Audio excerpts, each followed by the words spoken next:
Mark, what is your best guess as to what the agenda is going to be at this summit today at Lancaster House? Well, trying to boil it down, then there's two threads, which is how do we support Ukraine, which really involves how do we get Zelensky back with Trump in some way so that the things that Luke has just been talking about don't happen, like Starlink and so on. And then the other one is how do we start reorientating Europe's defences and NATO. Can we go with that point first? Giorgia Meloni and Italy not being in line with the rest of the leaders at the summit today. Starmer's having a one-on-one with her shortly this morning. Do you think he's going to persuade her to come into line with the rest of Europe? I think to be honest, I think he'd probably be happy if she stays in the middle. When Giorgia Meloni came in, people were surprised at the level of her support for Ukraine. And she's actually been a staunch ally, and it has cost her political support at the more extreme wing of her alliance. So I think what he'll be trying to do possibly is to actually get her to intervene with Trump and use what leverage she does have. But I think that Europe being as it is, you do not expect everyone to be as strongly pro-Ukraine or pro this or pro that. So he'd be trying to keep her on side. And if he could peel her away a little bit, that would be great. But I think Starmer himself is showing this need to walk the line between being pro-Ukraine, which is what they think, and supporting Trump, because they know damn well that if you peel yourself away from Trump, well, we can see what happens is that in the end, it's all about him. And he is not looking at the world through a broad set of spectacle. It's what does it mean for me and how wonderful can I make me look? And so anyone who can try and persuade him that supporting Zelensky makes him look wonderful is the key. The problem is that actually his identification with Putin is not just he loves big men.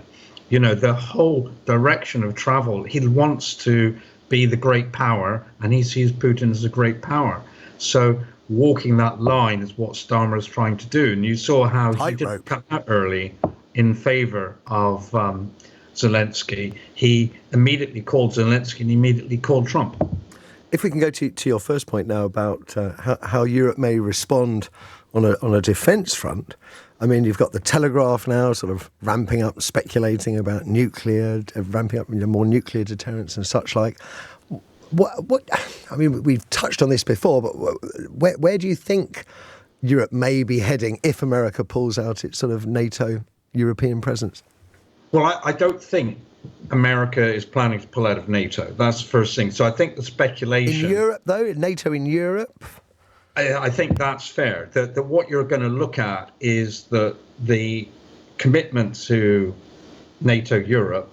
They'll pull out troops and so on. So, but I think the nuclear thing is, you know, can we get a grip here? Let's keep calm. I'm glad you said that. I take some confidence in that. Okay, so what are we going to do? I mean, Rachel Reeves is talking about liberating nearly £28 billion from a public-private finance fund.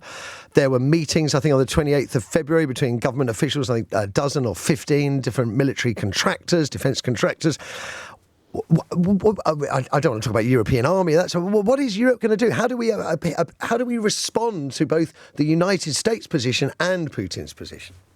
Well, I mean, on one level, it's simple, but it's very hard, which is that we've got to increase defence spending, and to use the phrase at pace, because the thing is that even if we said we're going to increase defence spending to 5%, which of course we're not, how fast can we do it? And I think the immediate is that we're going to have to fill a gap with Ukraine. We're going to have to push weapons out the door. We're going to have to push ammunition out. And in that sense, we've got to take a chance ourselves. We're not going to go to war with Russia tomorrow. Ukraine is at war with Russia today. So we could give them things from our stocks. The trouble is our stocks are running low, so we should be doing emergency spending to get our defence industries ramping up and this kind of thing. None of this can happen overnight, but you can make the commitment today to start it tomorrow, to start ramping it up. Okay, last thought from me. So Mark Rutte, the new head of NATO, was warning, I think, back just before Christmas, that nations need to think more in terms of a war mindset. Most of the Scandinavian nations have messaged their people, sent leaflets through doors to put them in not a war footing, but maybe in the mindset, focus the mind, galvanise people's minds. Are we heading should we be putting leaflets through people's doors? Are we getting near to that point here, just to focus the nation's mind in one direction?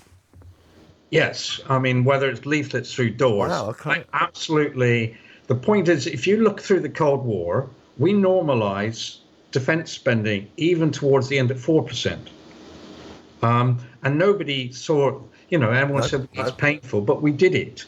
And the point we've got to realise is that, the defence budget that increased last week, most of that is coming out of the aid budget.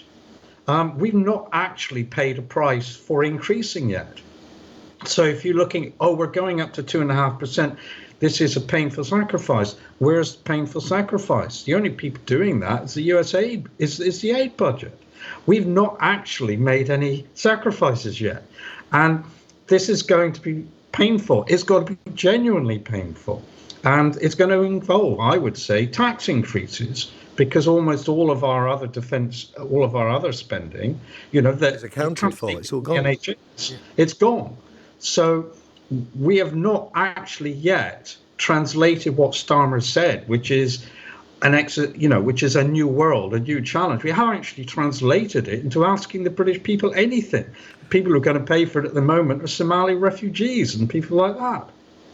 Gosh, that's a very, very powerful point. And I have to say, Mark, you are not anyway sort of a kind of hawk about these things, far from it. And so when I hear you thinking, yes, we maybe do need to leaflet the people of Britain, to focus the minds, to prepare us for possibly huge spending bills, tax increases down the line, maybe now is the time to start that leafleting. I can't believe I'm saying this.